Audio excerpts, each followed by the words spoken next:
Assalamualaikum warahmatullahi wabarakatuh. Nama saya Taufik Nugraha, NPM 101200085, kelas manajemen C4. Di video ini, saya akan menjelaskan tentang pemahaman materi dari Ma'rifatul Insan untuk memenuhi ujian tengah semester dari Pendidikan Agama Islam. Materi yang pertama adalah Ma'rifatul Insan atau pengenalan manusia. Ma'rifatul Insan terdiri dari dua kata, yaitu ma'rifat yang artinya mengenal, dan insan adalah manusia atau diri sendiri. Jadi ma'rifatul insan adalah mengenal diri sendiri. Ada beberapa unsur manusia. Yang pertama jasad, yang kedua qalb atau hati, yang ketiga pikiran. Jasad sebagai pelaksana apa yang telah ditekadkan oleh hati dan direncanakan oleh akal. Qalb atau hati. Qalb itu bukan hati. Qalb dapat membedakan yang baik dan batil. Sementara makna secara hakikiah, qalb adalah sebuah organ yang bersifat tidak terwujud. Yang selanjutnya adalah akal. Diberikan akal oleh Allah Subhanahu wa Ta'ala merupakan suatu keistimewaan bagi manusia dibanding makhluk lain. Akalnya harus digunakan berpikir dengan baik dan benar, maka keimanannya semakin mantap dan terus meningkat. Ini selanjutnya adalah tujuan dari manusia diciptakan. Tujuan dari manusia diciptakan memiliki dua tujuan. Yang pertama adalah menjadi seorang khalifah. Manusia diciptakan oleh Allah Subhanahu wa Ta'ala sebagai pemimpin di bumi ini. Terus yang kedua adalah ibadah. Manusia diciptakan hanya untuk beribadah kepada Allah Subhanahu wa Ta'ala. Materi selanjutnya yaitu tentang hakikatul insan atau hakikat manusia.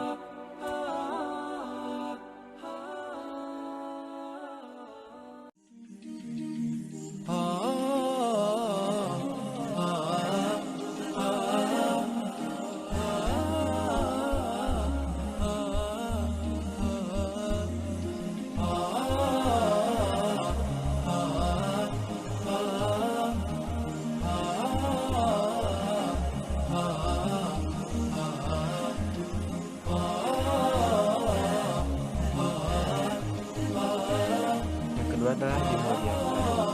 Yang pertama dengan ditiupkan ruh, yang kedua memiliki keistimewaan, yang ketiga ditundukkannya alam kepadanya, yaitu manusia. Selanjutnya adalah dibebani. Ketika manusia lahir ke dunia ini, mereka langsung mendapatkan dua beban dari Allah Subhanahu wa Ta'ala. Yang pertama itu ibadah, yang kedua khalifah. Selanjutnya ada pertanggungjawaban atau balasan ketika mereka mampu menjalankan beban dari Allah Subhanahu wa Ta'ala itu. Ketika manusia menjalankan dengan baik, maka mereka akan mendapatkan balasan di surga. Bahkan sebaliknya, ketika menjalankannya tidak baik dan tidak bisa menjalankannya, maka manusia akan ditempatkan di neraka. Selanjutnya adalah haqqul insan atau potensi manusia. Potensi adalah suatu anugerah yang diberikan oleh Allah Subhanahu wa Ta'ala karena Allah menciptakan manusia yang sempurna dengan kemampuan. Manusia memiliki beberapa potensi. Yang pertama adalah pendengaran, yang kedua penglihatan, dan yang ketiga hati. Pendengaran menurut pandangan Islam adalah mendengarkan ajaran-ajaran agama Allah yang disampaikan kepadanya oleh Rasulullah Allah. Terus yang kedua penglihatan. Allah memberikan penglihatan sebagai anugerah. Dianugerahinya pula manusia mata yang dengannya ia dapat melihat, memandang, dan memperhatikan kejadian alam semesta ini. Yang ketiga adalah hati. Menurut Abu Jalil dan Muhasibi, hati adalah raja yang mengawal semua kegiatan yang berlaku pada roh, nafsu, dan akal.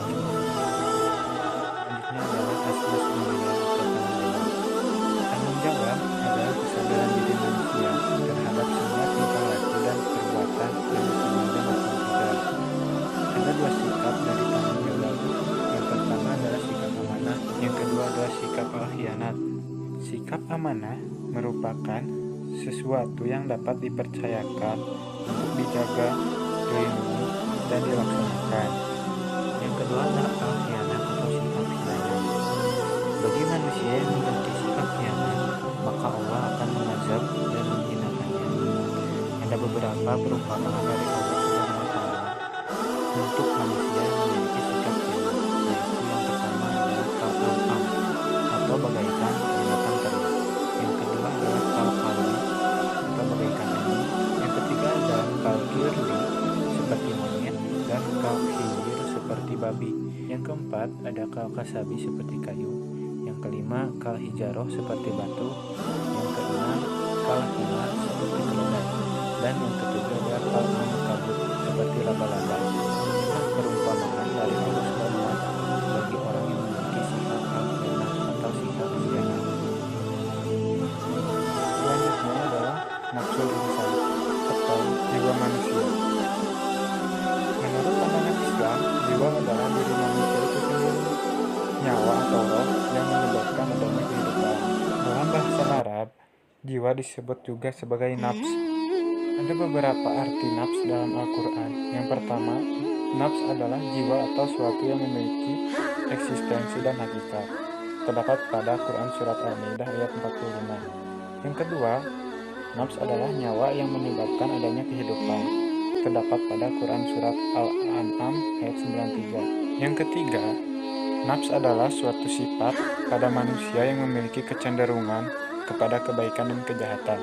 Terdapat pada Quran Surat Al-Maidah ayat 30. Yang keempat, nafs adalah sifat pada diri manusia yang berupa perasaan dan indera yang ditinggalkannya ketika ia tidur. Terdapat pada Quran Surat Az-Zumar ayat 42. Ada beberapa tingkat nafsu manusia. Yang pertama adalah nafsul mutmainnah atau jiwa yang telah mendapat ketenangan. Yang kedua adalah nafsul lawamah atau jiwa yang suka menyesali diri sendiri. Yang ketiga, nafsul bi amaratu bisu'i atau jiwa yang memerintah kepada kejelekan. Selanjutnya yaitu tentang sifatul insan atau sifat-sifat manusia. Manusia memiliki dua jalan sifat. Yang pertama jalan benar atau takwa, yang kedua jalan salah atau fujur. Yang pertama adalah jalan benar atau takwa. Takwa dalam Al-Quran memiliki 3 makna, yaitu yang pertama takut kepada Allah dan pengakuan superioritas Allah, yang kedua bermakna taat dan beribadah, dan yang ketiga dengan makna pembersihan hati dari noda dan dosa. Beberapa ciri orang yang memiliki sifat takwa. Yang pertama banyaknya bersyukur, yang kedua bersabar, yang ketiga berhati lembut, yang keempat kasih sayang, yang kelima suka taubat, yang keenam bersikap lemah lembut, yang ketujuh selalu bersikap jujur, yang kedelapan terpercaya, dan yang kesembilan akan memperoleh keberuntungan. Selanjutnya adalah fujur. Fujur adalah sifat atau perbuatan yang menyalahi syariat Islam dan selalu berbuat maksiat. Ada beberapa ciri sifat manusia yang memiliki sifat fujur. Yang pertama adalah memperturutkan sifat tergesa-gesa, yang kedua sering berkeluh kesah, yang ketiga tidak mau berbuat baik, yang keempat kufur, yang kelima pendebat, yang keenam pembantah, yang ketujuh jolim, dan yang kedelapan adalah jahil. Baris selanjutnya yaitu hakikat al-ibadah atau hakikat ibadah. Hakikat ibadah adalah melaksanakan apa yang Allah cintai dan ridhoi dengan penuh ketundukan dan perendahan diri kepada Allah Subhanahu wa Ta'ala. Ada beberapa unsur dalam hakikat ibadah. Yang pertama adalah perasaan atau sumber pelaksanaan ibadah.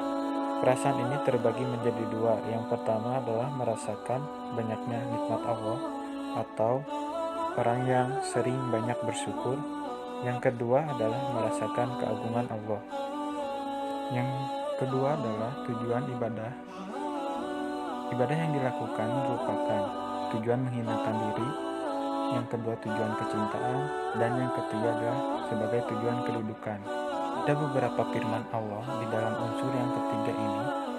Yang pertama adalah firman Allah pada Quran Surat Al-A'raf ayat 55 yang berbunyi, "Berdoalah kepada Tuhanmu dengan rendah hati dan suara yang lembut, sesungguhnya Allah tidak menyukai orang-orang yang melampaui batas."